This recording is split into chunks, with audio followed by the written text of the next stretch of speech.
Bismillahirrahmanirrahim.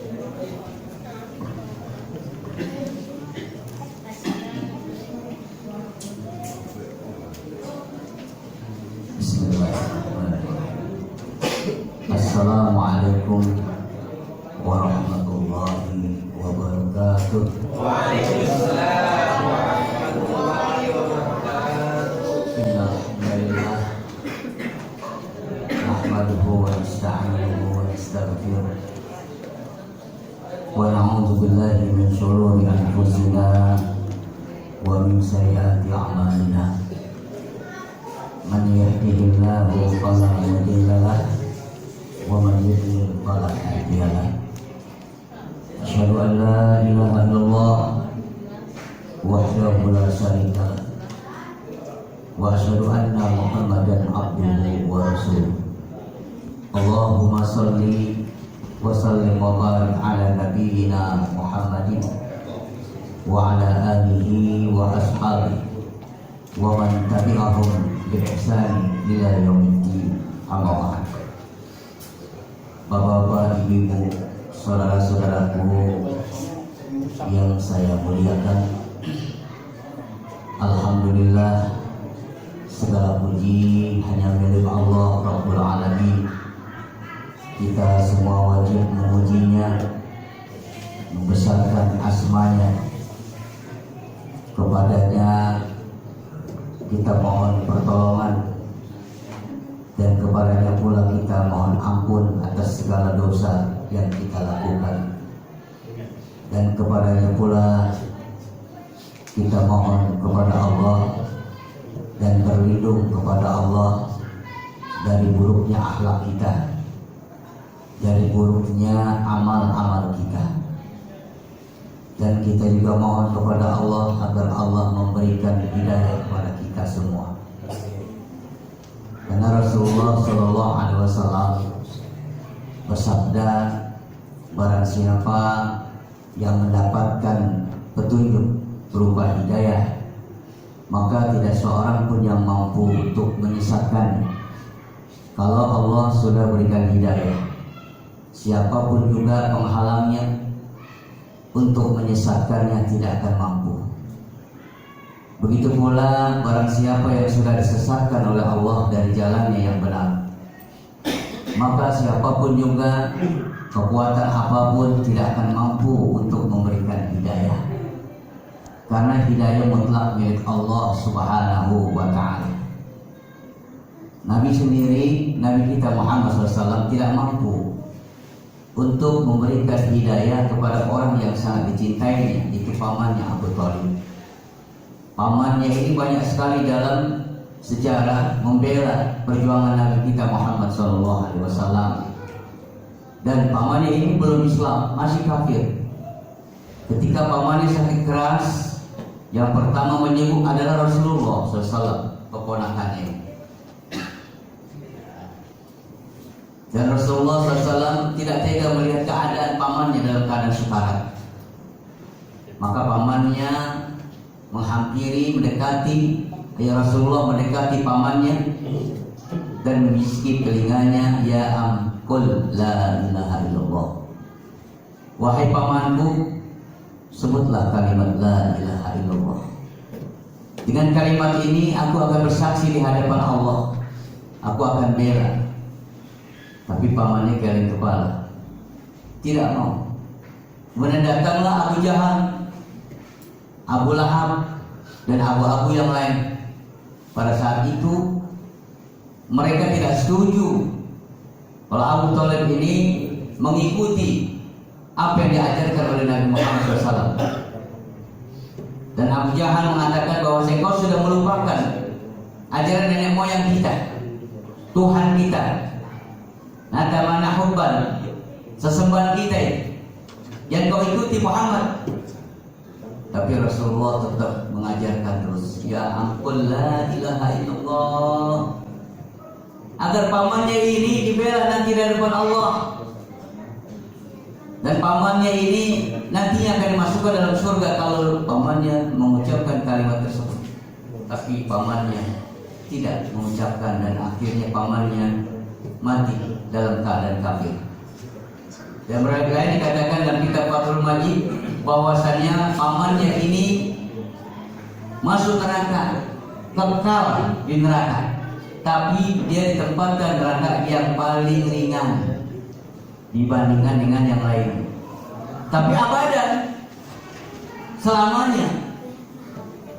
Ya, ini pamannya diberikan ya siksa api neraka paling ringan. Sahabat pernah bertanya kepada Rasulullah, siksa api neraka paling ringan itu seperti apa? Nabi menjawab, Allah akan memberikan 2 sendal dari besi yang panas dari neraka sehingga otaknya mendidih. Itulah siksa api neraka yang paling ringan.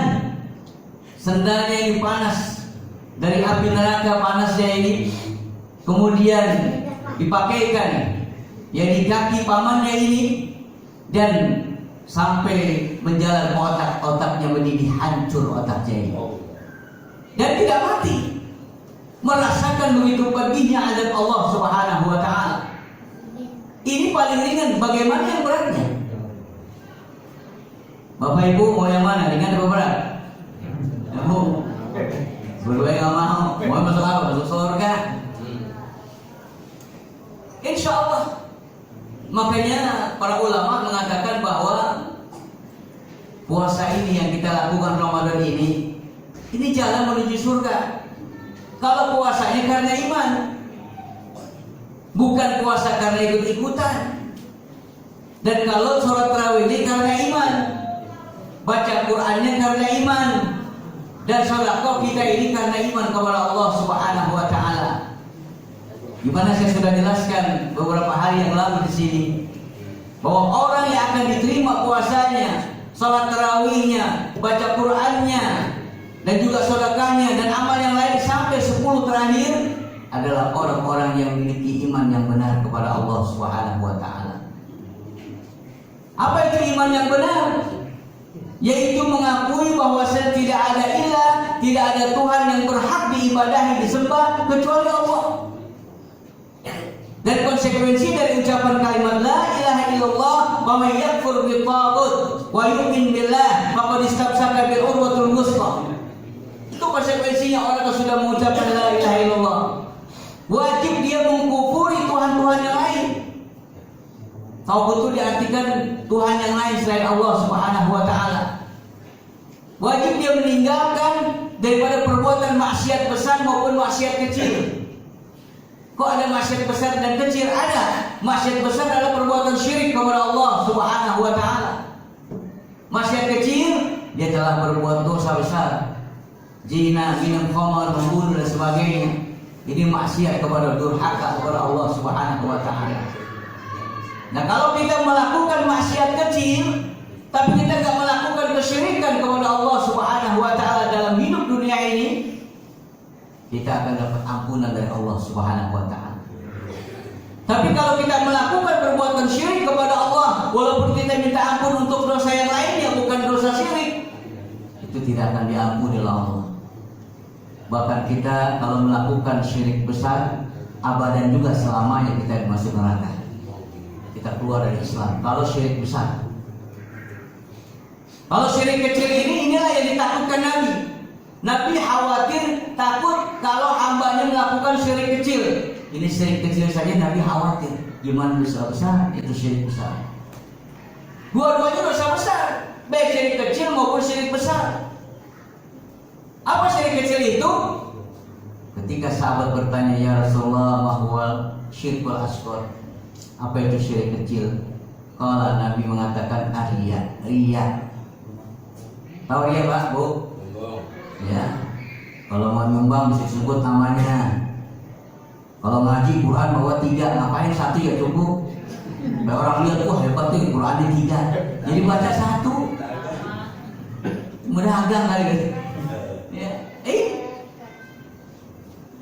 Kalau baca Quran nggak ada orang biasa. Tapi tidak ada orang, waduh, diliuk-liukin lagunya. Kecil besar, waduh, pokoknya mantap deh. Bismillahirrahmanirrahim. Nggak ada orang. Ketika ada orang, padahal orangnya dia tuh nggak lihat, cuma ada tuh kelihatan.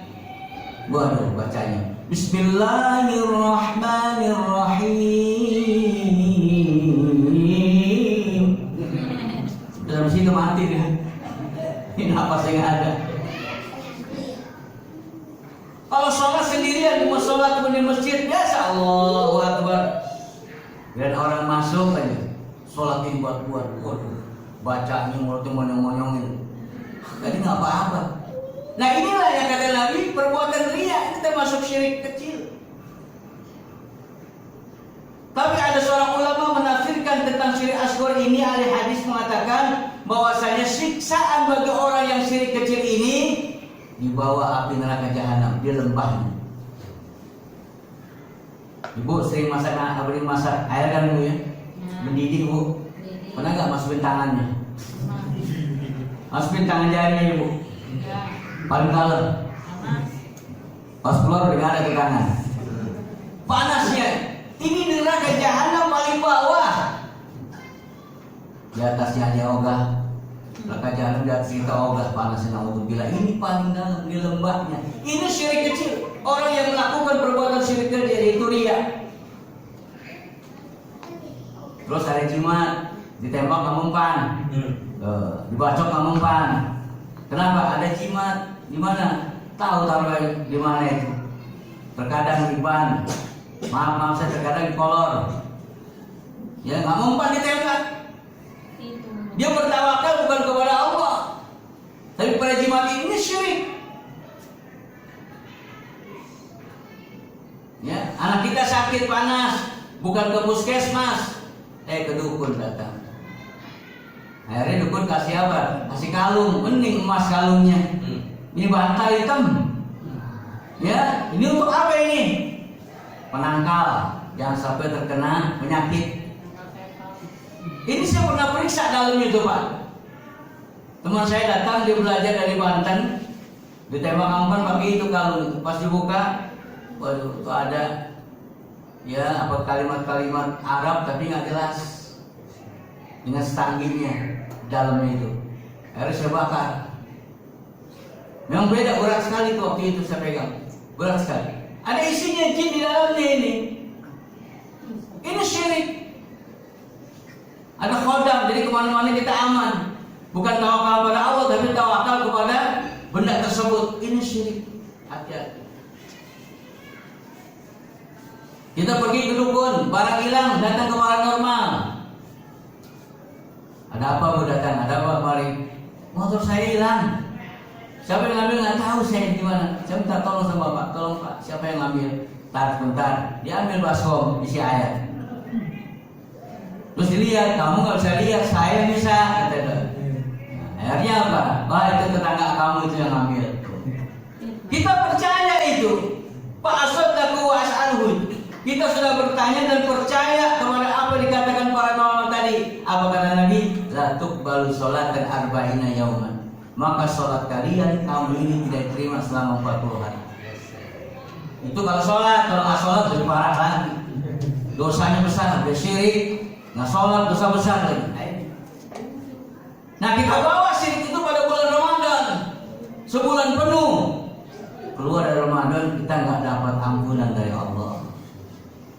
Dalam satu hadis yang panjang, Rasulullah SAW ketika naik mimbar, Nabi punya mimbar tangganya ada 3. Hingga tangga yang pertama Rasulullah mengucapkan amin, tangga kedua mengucapkan amin, ketiga amin juga. Kemudian sahabat bertanya, ya Rasulullah, apa yang kau aminkan tadi? Kau nggak ngomong apa-apa tapi kau amin. Apa kata Rasulullah? Atani Jibril. Malaikat Jibril datang kepadaku.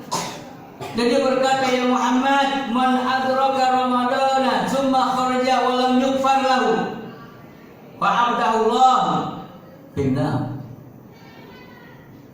Kata mereka Jibril, Muhammad, barang siapa di antara umatmu yang mendapati Ramadan, dia puasa di bulan Ramadan, dia ikut semua amalia Ramadan, tapi keluar dari Ramadan dia tidak diampuni oleh Allah dosanya. Bahkan Allah menjauhi dia dan ditempatkan dalam neraka. Naudzubillah. Bayangkan, ikut Ramadan dengan kita. Kenapa? Karena masih ada syirik tadi yang belum dia taubat kepada Allah Subhanahu wa taala. Dan syirik kata Allah pada surah Al-Zumar 65. Lain asyrakta la yahbatuna amaluka. Jika engkau syirik kepada Allah, hangus seluruh amal ibadah.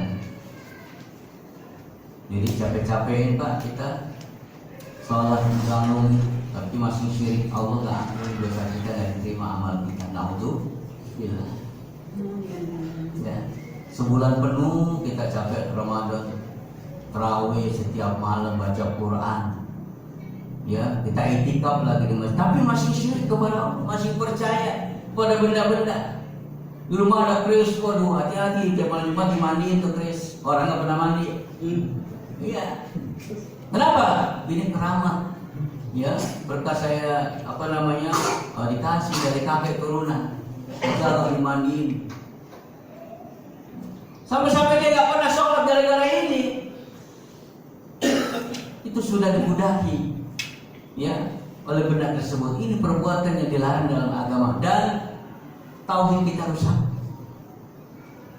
Bagaimana Allah akan terima Ramadan kita sementara tauhid kita sudah rusak, iman kita sudah rusak, bercampur dengan kesyirikan kepada Allah Subhanahu wa taala. Padahal Allah mengatakan dalam Quran ini dalam surah Al-An'am 82 kalau tidak salah itu. Apa kata Allah? Alladzina amanu wa lam yalbisu imanahum bizulmin ulaika lahumul amnu wa hum muhtadun, kata Allah. Orang-orang yang beriman kepada Allah, imannya tidak bercampur dengan kezaliman. Az-zalim dimanakan oleh Ibnu Mas'ud adalah asyirku billah. Ibnu Mas'ud dari mana? Dari Rasulullah SAW. Kenapa? Inna syirka la zulmun azim. Sesungguhnya syirik itu termasuk zalim yang sangat besar. Jadi dalam sini syirik, jadi orang yang tidak mencampur adukan iman dengan kesyirikan, maka janji Allah, ulaika lahumul amnu wa hum muhtadun. Mereka berhak mendapatkan keamanan dari Allah dan dia berhak mendapatkan petunjuk dari Allah Subhanahu wa taala. Aman dia di dunia, di akhirat juga aman dari api neraka. Aman di dunia dari fitnah, di akhirat dia aman dari fitnah akhirat.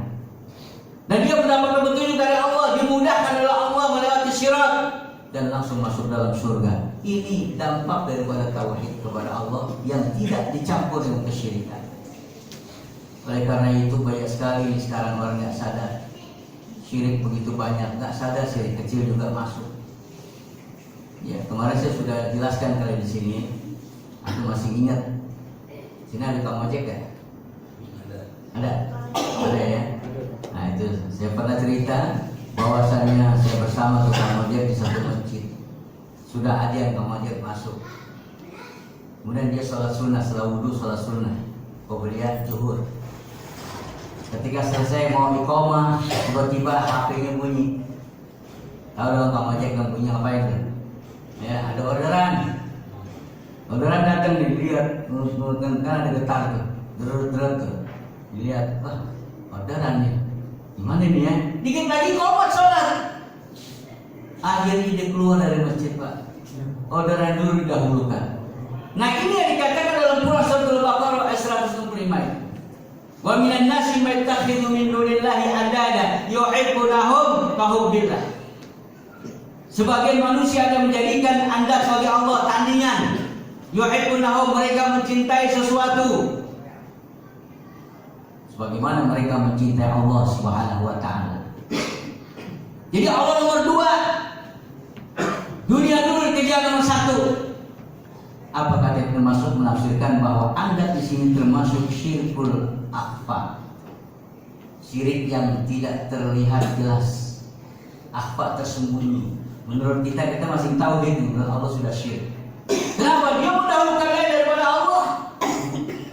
Lihat Allah jawab dalam ayat selanjutnya, walladzina amanu asyaddu hubban lillah. Adapun orang yang bertauhid, orang yang beriman benar, dia sangat mencintai Allah daripada yang lain.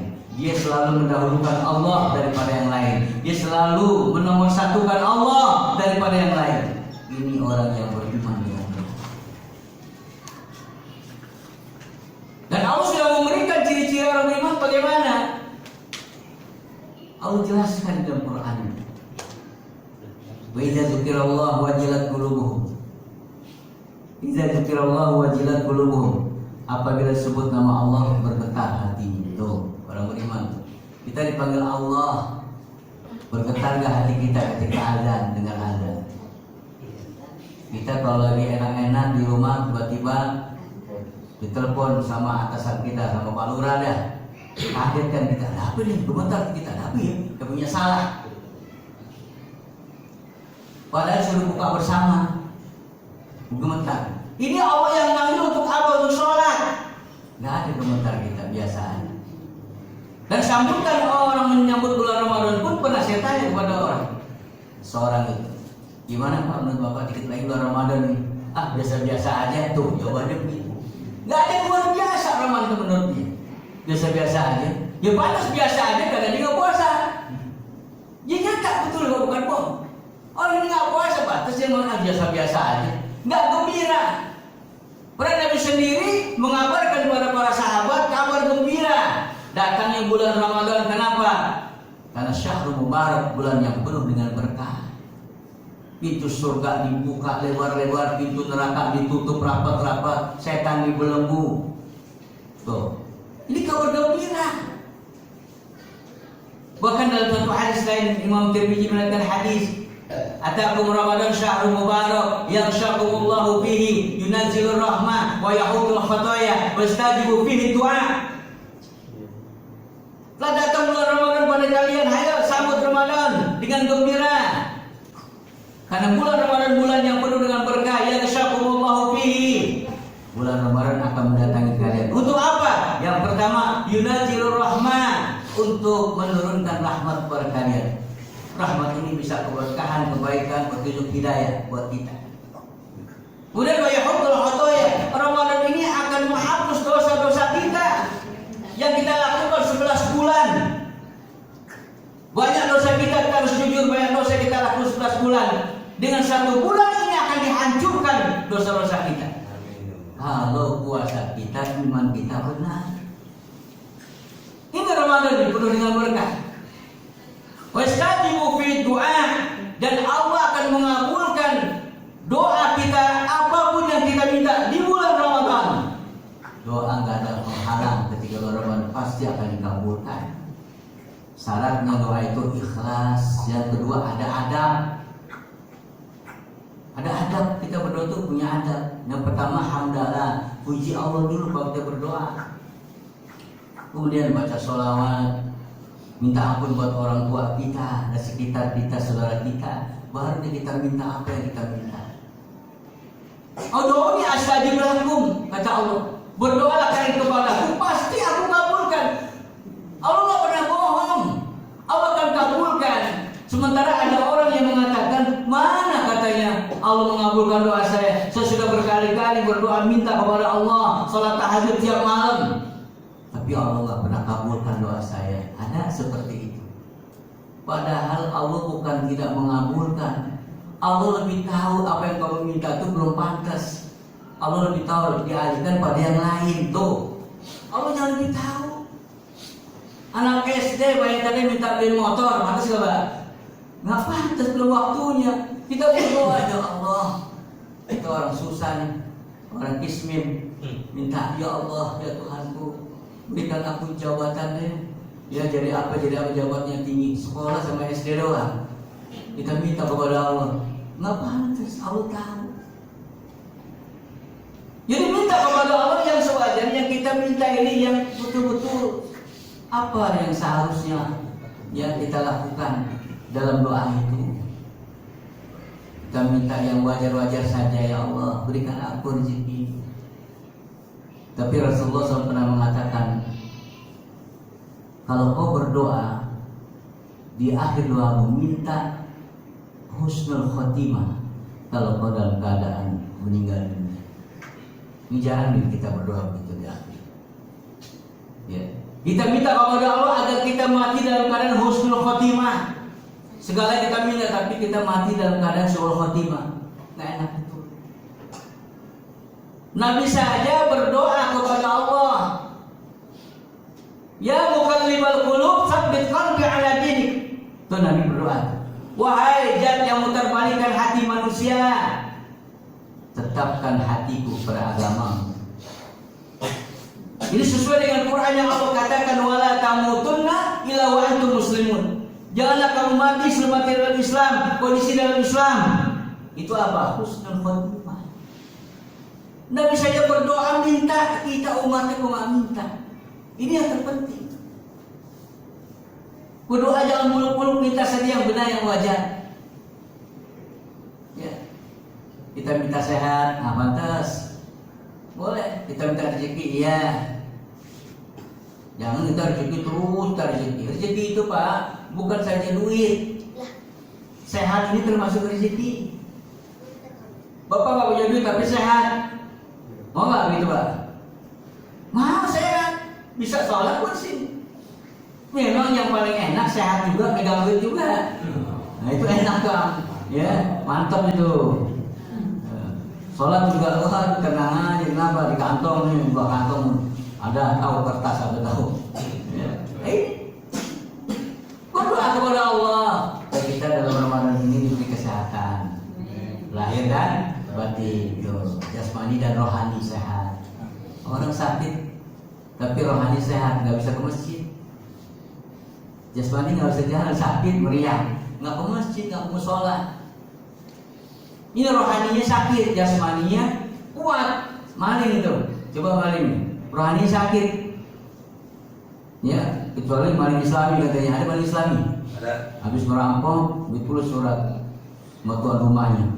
Syukron ya, diajak Allah ya. Waduh. Habis ngerampok tulisnya begitu.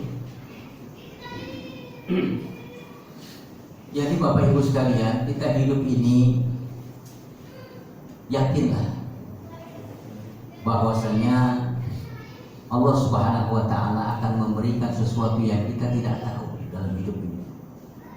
Rahasia Allah. Dan yakinlah kita kepada Allah Subhanahu wa taala bahwasanya kita ini akan kembali padanya dan akan diminta pertanggungjawab kita dari Allah.